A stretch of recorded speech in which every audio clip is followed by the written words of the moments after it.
আসসালামু আলাইকুম। আশা করি সবাই ভালো আছেন। কুইক ফিক্স বিডি থেকে আরেকটি ভিডিও নিয়ে আসলাম iPhone 13। যাই হোক, এটা আসলে প্রবলেম হয়েছে গ্রিন স্ক্রিন। উনি আমাদের ভিডিও দেখে আসলে আমাদের কাছে নিয়ে আসে।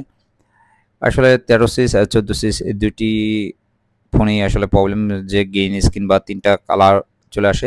এগুলো আসলে রিপেয়ার করা যায় না। এক্ষেত্রে আপনাদের ডিসপ্লে চেঞ্জ করতে হয়। যাই হোক, উনি আমাদের কাছে নিয়ে আসার পর আমরা ফাইন্ড আউট করে দেখি আসলে এটার ডিসপ্লে চেঞ্জ করতে হবে। উনি অনেক ভরসা করে নিয়ে আসলো যে আসলে আমরা এটা রিপেয়ার করে দিতে পারবো এই কারণে। যাই হোক, ওনাকে আমরা বুঝিয়ে শুনিয়ে সব কিছু বললাম। তারপর উনি আমাদের কাছ থেকে একটা কম দামে ডিসপ্লে নিচ্ছে, মানে যেটাকে বলা হয় আইপিএস। খুবই রিজনেবল প্রাইসে ভিত্তিতে আমরা এই ডিসপ্লেটা দিচ্ছি। সাথে আমরা ওয়াটারপ্রুফ করে দিচ্ছি। ওয়াটারপ্রুফ না, রেজিস্টার, ওটা রেজিস্টার করে দিচ্ছি। আশা করি মোটামুটি ভালোই চলবে। আর আমাদের location Hatipur Motaleb plaza level 2 third floor 400 MR 400। তাছাড়া আমাদের একটা ফেসবুক পেজ আছে, সেটা হচ্ছে কুইক ফিক্স বিডি।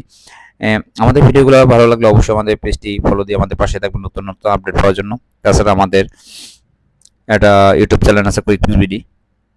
অবশ্যই ভালো লাগলে আমাদের ইউটিউব চ্যানেল ঢুকে অবশ্যই সাবস্ক্রাইব করে আসবেন এবং শেয়ার করে দেবেন অন্যকে ভিডিও দেখার জন্য। আসসালামু আলাইকুম, সবাই ভালো থাকবেন।